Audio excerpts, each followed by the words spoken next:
खिरियाबाग के आंदोलनकारियों की डीएम से हुई आमने सामने वार्ता। आजमगढ़ एयरपोर्ट के विस्तारीकरण के विरोध में चल रहा है आंदोलन। जिलाधिकारी आजमगढ़ से खिरियाबाग के किसानों मजदूरों की वार्ता रही बेनतीजा।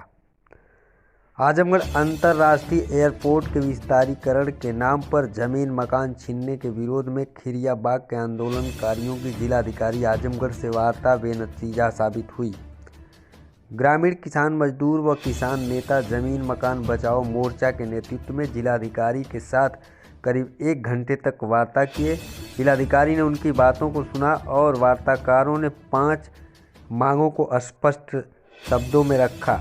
वार्ताकारों ने कहा कि आजमगढ़ एयरपोर्ट विस्तारीकरण की परियोजना का मास्टर प्लान तत्काल रद्द किया जाए। आजमगढ़ में यदि विकास करना है तो कृषि मंडियों का विकास होना चाहिए। ज़मीन हड़प कर एयरपोर्ट के विस्तारीकरण की कोई ज़रूरत नहीं है। 12-13 अक्टूबर 2022 की रात शासन प्रशासन द्वारा आपराधिक कृत्य के दोषियों को सजा दी जाए।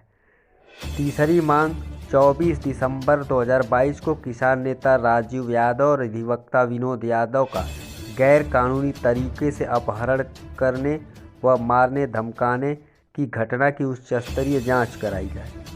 अपहरण करने वाले दोषियों के खिलाफ मुकदमा दर्ज कर सजा दी जाए।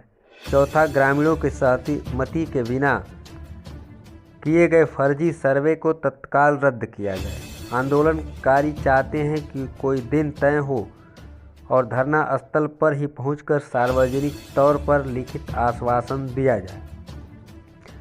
जिलाधिकारी ने कहा कि हमें निर्णय लेने और सुनने का कोई अधिकार नहीं है। हम आपकी बातों को ऊपर सरकार तक पहुंचा देंगे। सरकार की बातों को आप तक पहुंचा रहे हैं। शासन प्रशासन और आंदोलनकारी दोनों पक्ष के लोगों को कानूनी सीमाओं को लांघने का कोई अधिकार नहीं है और विधि सम्मत तरीके से अपने अपने कार्य को जारी रख सकते हैं। अपने अपने कार्यों को जारी रखें।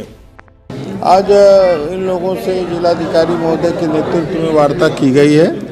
वार्ता में हम लोगों ने बताया कितनी किन गाँव की ज़मीनें जाएगी और लोगों से सहमत लेने के लिए वार्ता की गई है और वार्ता जो है आगे भी जारी रहेगी। कितने चरणों में सर ये योजना है?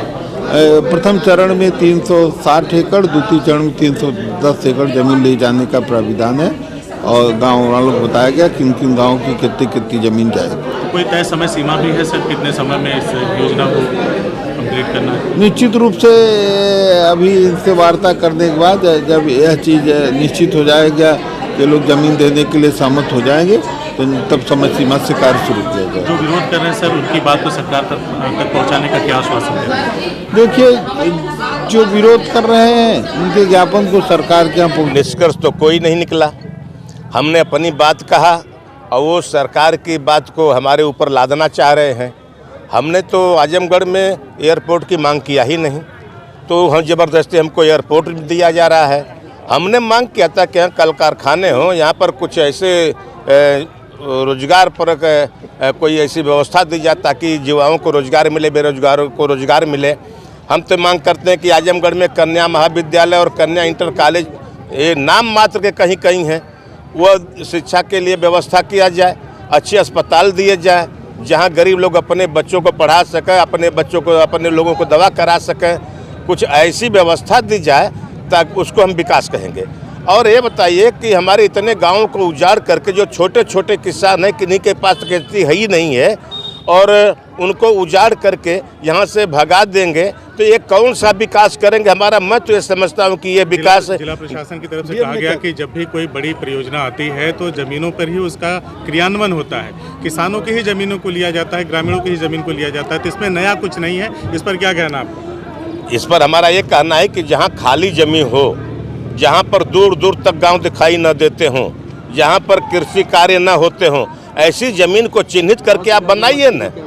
कौन इसको मना करता है? लेकिन कहा कि जितने खातेदार प्रभावित होंगे, जितने खातेदारों की जमीन जाएगी, उससे उन लोगों से व्यक्तिगत एक व्यक्ति से बात किया जाएगा। आप लोग सामूहिक रूप से जो आंदोलन कर रहे हैं तो इससे क्या साबित होता है? वो एक एक के जो कह रहे हैं, अभी उसका तरीका उन्होंने नहीं बताया कि जैसे रात में वो सर्वे करने के लिए भेजे थे, ऐसे रात में पुलिस के बल पर वो लोगों से बातचीत करेंगे या गांव वालों को बैठा करके खुली बैठक में बात करेंगे, ये स्पष्ट उन्होंने नहीं किया। उन्होंने जो कहा कि कोई भी जोर जबरदस्ती नहीं, बातचीत होगा, पुलिस वालों को भी हिदायत दी।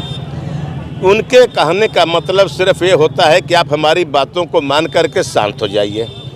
और हम ये जानते हैं कि ये प्रशासन के लोग जो कहते हैं वो करते नहीं हैं। ये कोई अगर बात पर उलट जाएंगे, अगर हम उसका जवाब मांगेंगे तो कहेंगे हम क्या करें, शासन से आदेश था।